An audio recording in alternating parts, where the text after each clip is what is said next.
Good evening, everyone. Welcome to our live broadcast, an evening Dhamma talk.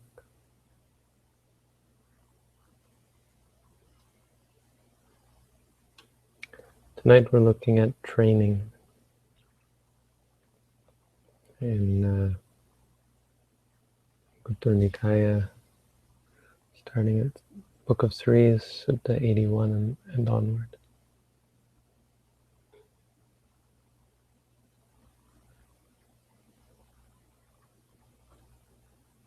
So another list of three. This is the list of 3 things that we have to do. 3 tasks to be accomplished.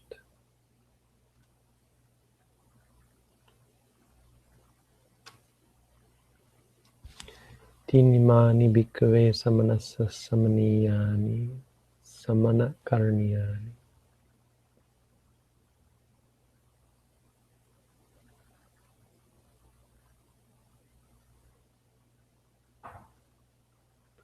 Three things by a samana, a shaman, a recluse. That's what we all are. We are wizards, like shamans who have left the world to seek out higher things. The things that we accomplish in meditation, most people would think of as wizardry if they knew what we were capable of. I'm not talking about magical powers, although there are incredible magical powers that come from meditation. But the simple ability to bear with things that most people are unable to bear with. These are not simple things that we do. These are not easy things, and these are not mundane things. They're powerful spiritual achievement through the practice. The ability to let go. The ability to tame the mind. To discard all the garbage in the mind and have a pure and clear mind. It's a very profound thing. So we are all samana. We are all shamans here. What are the 3 things that a shaman, a samana, should accomplish? Well, in Buddhism, all that magical stuff, all the things that we normally associate with a shaman in modern times, or even in ancient times, most of it's not important in Buddhism. Buddhism sticks to the core, separates the wheat from the chaff. So much is just chaff. You might think it looks good and might think it's useful, but when you investigate, you find that actually there's not much to it. Not much benefit to be had from it. In the end, it doesn't give you anything special.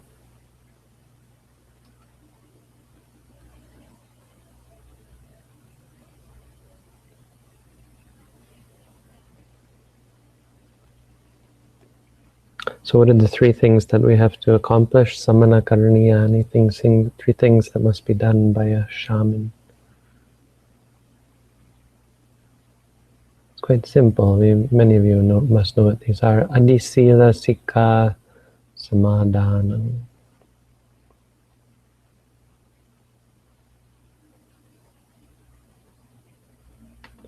Samadhanam means taking upon yourself, right? Yes, to take upon. Taking upon yourself the practice of higher sila, higher morality, higher ethical behavior. Number 2, adicitta sikha samadhana. Taking upon yourself the training in higher mind states. Concentration, it's usually translated as, explained as. And number 3, adipanya sikha samadhanam. The training, taking upon yourself the training in higher wisdom. Morality, concentration, and wisdom. That's how it's usually described.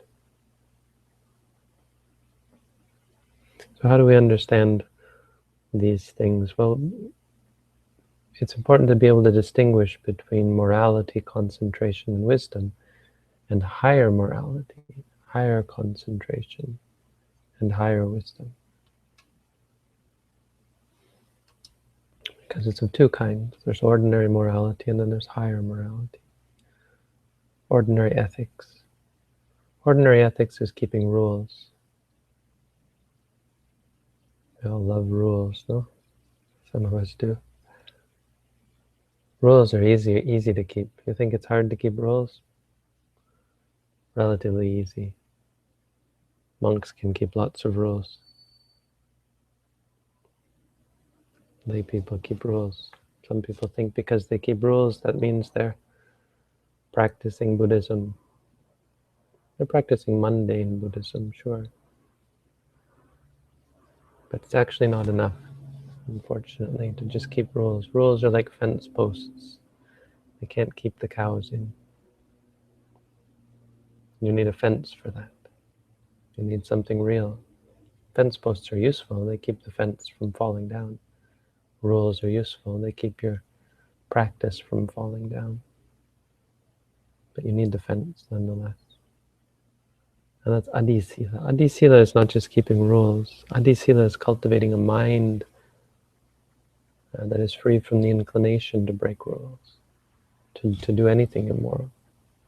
It's guarding the mind, bringing your mind back. In meditation, the simplest way to understand morality or ethics is not letting your mind wander, not stopping it, but the act of bringing your mind back. When you realize you've been thinking, to remind yourself, thinking. The simple reminder, the initiative to say to yourself, I've been unmindful, and to bring yourself back, to cultivate a habit of focusing the mind. Because these lead one to the other. What truly leads to higher mind states, of focused mind states, clear mind states, is this act of guarding your mind, catching your mind, bringing your mind back to focus on the present moment, focus on reality.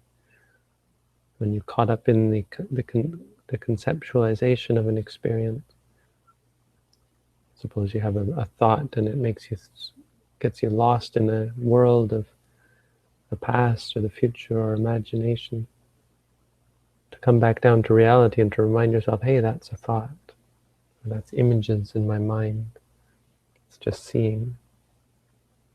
Or if someone's yelling at you and you start to plan how you're going to get back to them, and you remind yourself, but that's just sound. And suddenly you're back in reality. That act of bringing yourself back, that's the purest, simplest way of understanding ethics. Not letting your mind wander.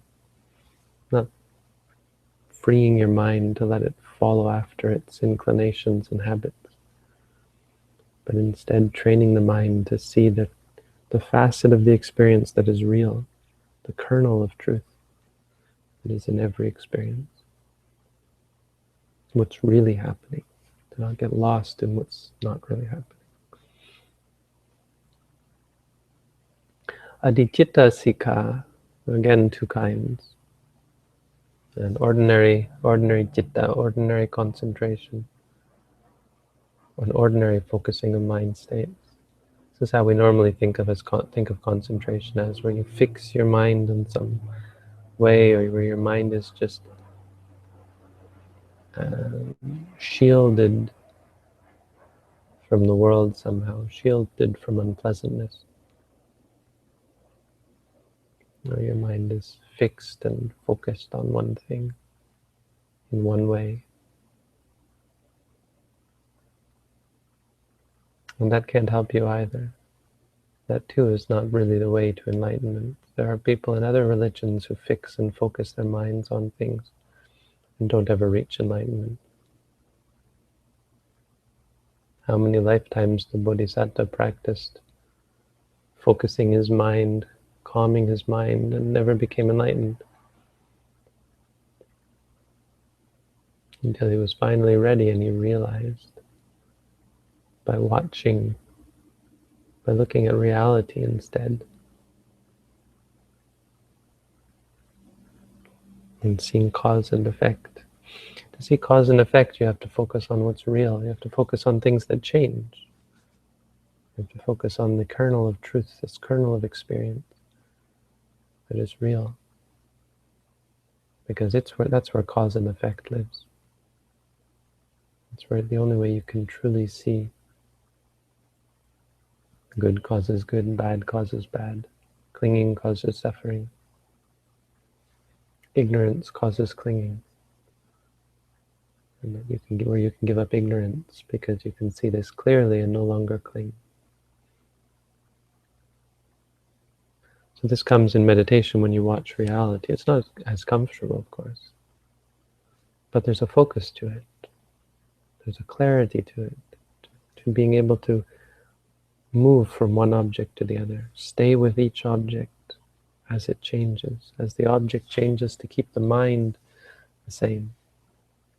This is what we're training ourselves for, to slowly be able to experience everything with the same clarity of mind, to slowly be able to see everything as it is, rather than judging it, reacting to it. We slowly give up our reactions, our judgments, our attachments, our aversions. That's adhicitta. Adhipanya, that then leads to panya. This clarity of mind where you see things as they are. You see things clearly, what allows you to give rise to wisdom. Again, there are two kinds of wisdom.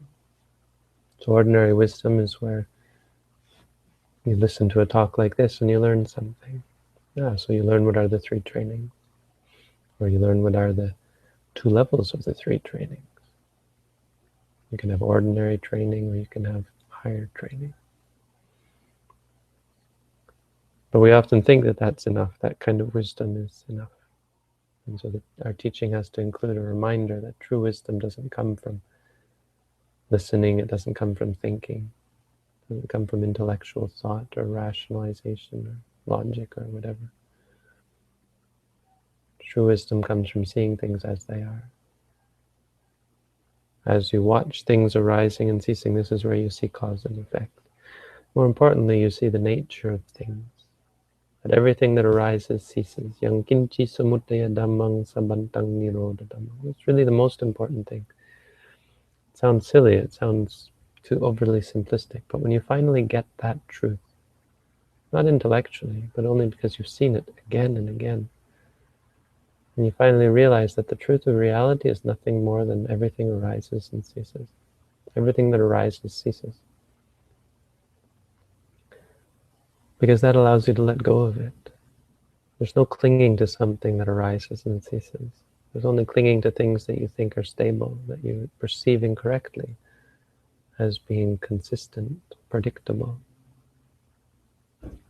stable and secure, and thereby satisfying and controllable.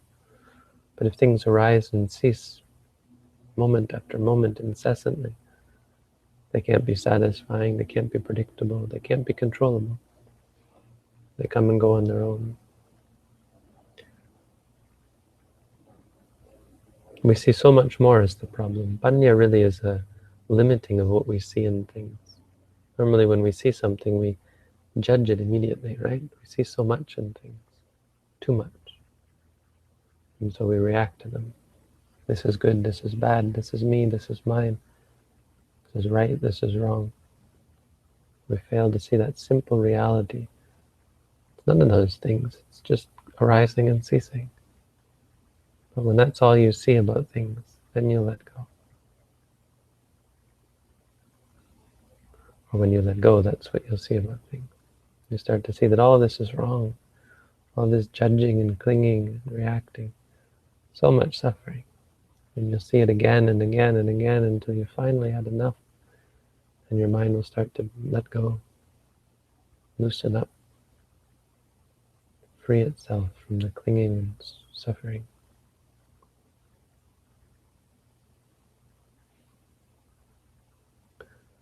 there's some more suttas about these things, but I don't think they're that important. There's one about the donkey. If you're interested, I'd recommend reading the donkey one, but it's not really important as a meditator.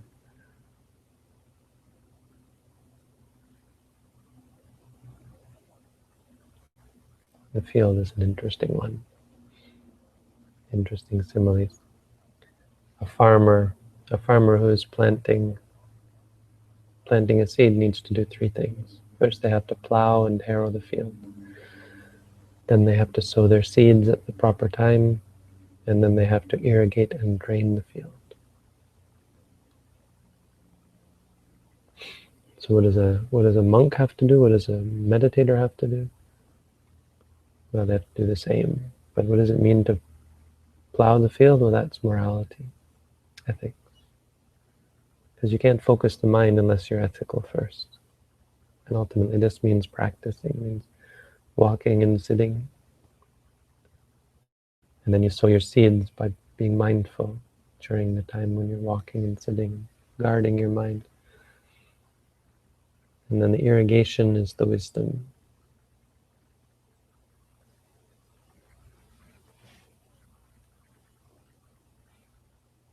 Anyway, most important to remember, there's only these three trainings. We guard the mind and then focus the mind on reality and start to see things just as they are. Don't think too much about things. Don't see too much in them. See things clearly and fully as they are. See the kernel of truth. Sila Samadhi Panya. This is the higher training of the Buddha. Quite simple and quite powerful. So that's the Dhamma for tonight.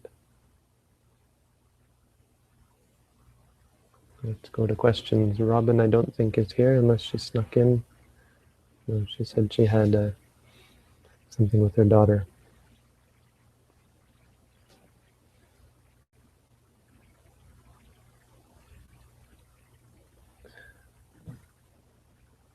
Okay, questions. Would you expand on the meaning of delusion? Delusion, moha. Moha, it means to be confused in a sense, muddled. Deluded is a really good, delusion is a good translation. But moha, it's like a cloud. It's a word that muh means to be muddled, confused. So it encompasses a lot of different things like confusion, anything that's based simply on delusion, right? A misunderstanding of the world, a misapprehension of things, grasping things wrongly. So any kind of arrogance, anything to do with self, with ego, is all delusion. Arrogance, conceit, but also confusion and worry. These are all delusion. But these are pure delusion states. The other thing you have to understand about delusion is that it's also present in greed and anger, because greed and anger are based on delusion as well. They're based on a misapprehension of reality. So that's what delusion means. Delusion is really the root. It's the opposite of wisdom, the opposite of seeing things clearly as they are. But the pure delusion states are those that are free from greed or anger. Those moments when you're arrogant or conceited or worried or even distracted or confused. Doubt is a big delusion, because a person who sees clearly has no doubt.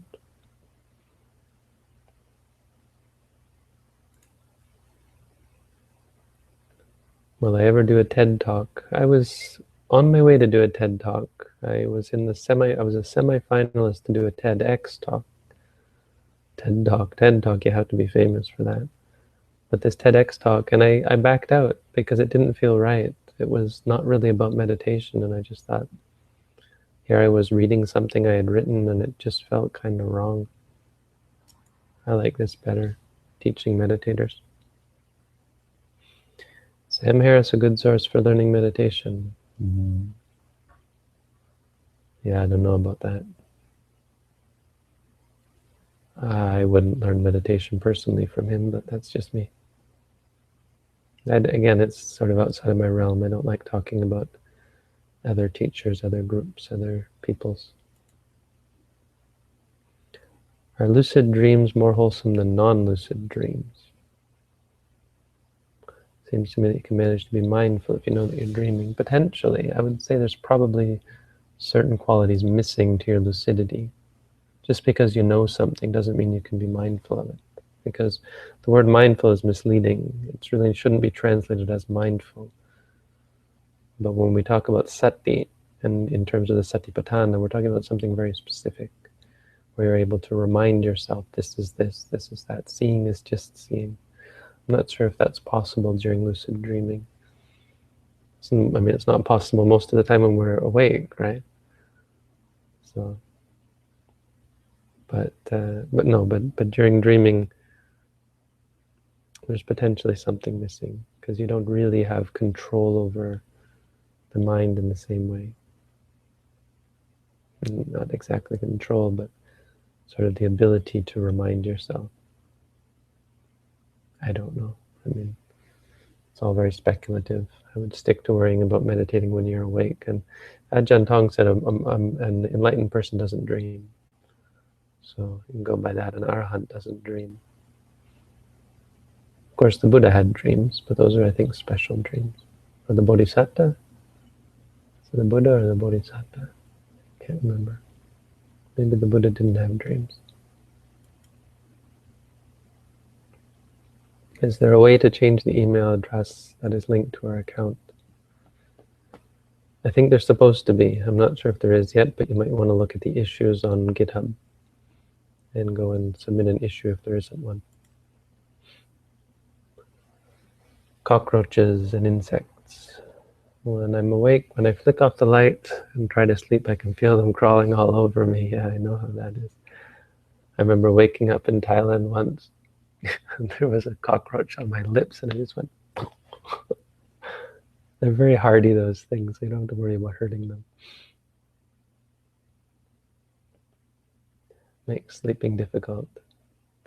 Well, get a net. The best way is to get one of those mosquito nets, I would say. Sleep in a mosquito tent.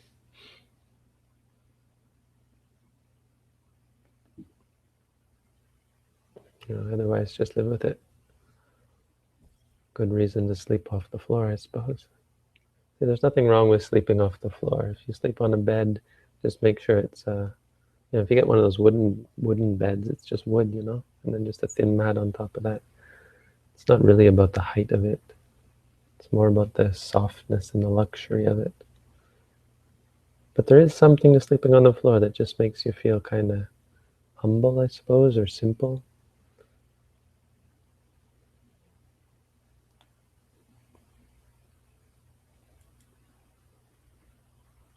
I'm considering becoming a monk. Advice: should I further my education? Would you suggest before continuing on to going to Sri Lanka?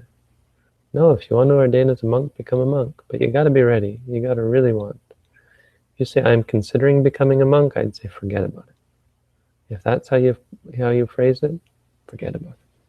If you're not like jumping off your seat, champing at the bit to become a monk, your chances of surviving as a monk are, in modern times, very slim. You gotta want it. And you gotta be sure that it's for you. I was sure. I don't mean to brag, but it's not really bragging, because you see there's this class of monks who ordain, and they're just sure that's what they want. Doesn't mean they're good monks, but that means they can stay monks. And then you see this other class who are kind of like, well, maybe, and then they become a monk and they don't last. They don't have it. It's not, becoming a monk is not like a decision you make. It's something you have to, it has to be a part of you, really. It's a very special thing. Becoming a Buddhist monk is not something to look lightly upon. If you're not 100% ready, don't do it. Well, if you're not 100% ready, chances are if you do it, you won't last. That's all. Doesn't mean don't do it. You can go for it, but your chances of lasting are slim. What sutta is the donkey one? Yeah, well, you got to read it for yourself. I didn't want to bother my meditators with too much. The donkey is more about monks. There are monks who pretend to be monks. There are donkeys who pretend to be horses. So suppose there was a donkey following after the horses saying, I'm a horse, I'm a horse. But his, what is it? His body doesn't look like a horse. His braying doesn't sound like a horse. And his hoofs don't look like, his footprints don't look like horses. And the same goes with a monk, a bhikkhu. If a bhikkhu doesn't have sila, samadhi, panya, they're just a donkey following after horses. Because sila is your physical appearance. Samadhi is your sound, your voice. And I mean, it's just an analogy. And wisdom is your footprint. Are you happy? It's a funny question, really, because I don't exist. Happiness is something that arises and ceases. But I don't answer questions about myself. Sorry. We have rules as monks. Someone can't be happy. You can't, or, you can't be a happy person in general. If you're asking me at that moment, was I happy? That's something I suppose I could answer. In this moment, am I happy? But moments arise and cease. Happiness. Honestly, the only true happiness, and that's really valuable, is nibbana. So you could only really say of a happy person, someone who had attained nibbana. Either they're in nibbana, where there's the cessation of suffering, or else they've attained it and they're therefore enlightened, or an arahant or a Buddha. Happy we are among the unhappy, the Buddha said. It's an arahant.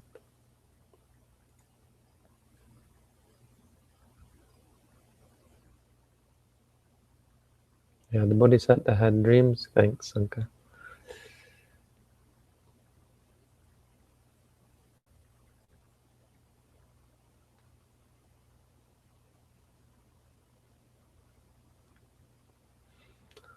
That's all the questions for tonight.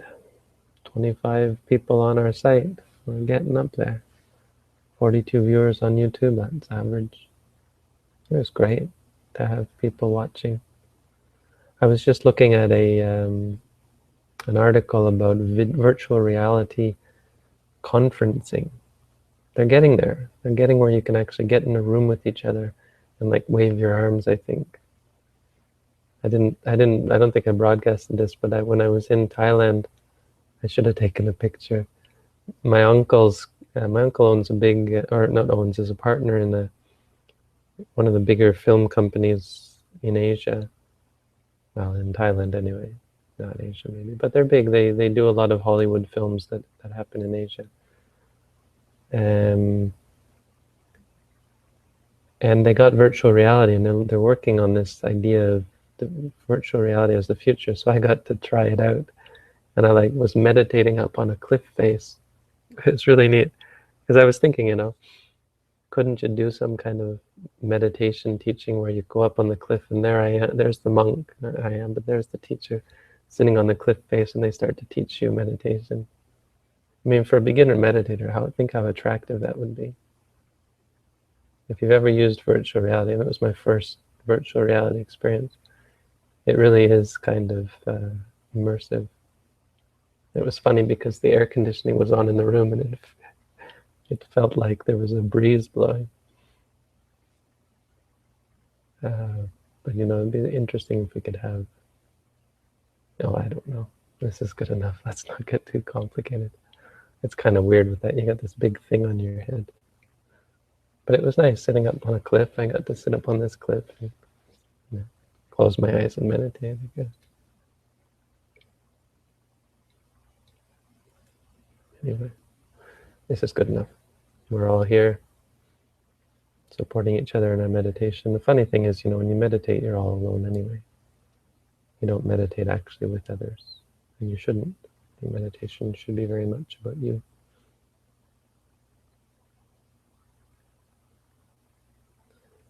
I got one more question popped up. I'll answer one more and then we're done. During meditation, is there a problem when the pace of noting is inconsistent? Mostly too fast, but sometimes very slow.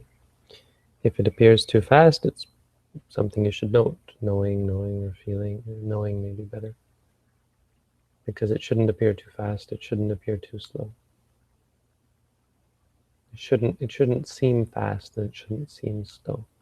If it does, you've got to note that, and you should bring it back to something that doesn't feel like anything at all. It doesn't give you that feeling that you're going fast or you're going slow.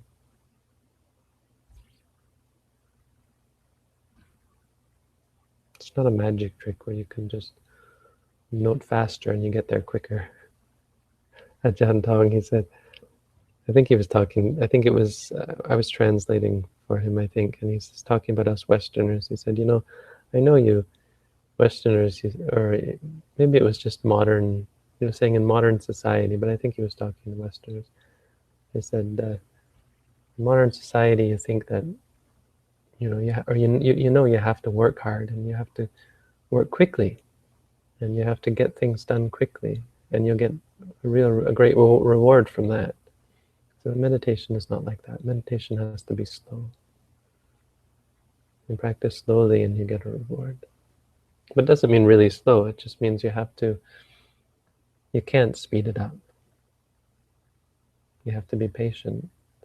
You have to go at the speed of it, an ordinary speed.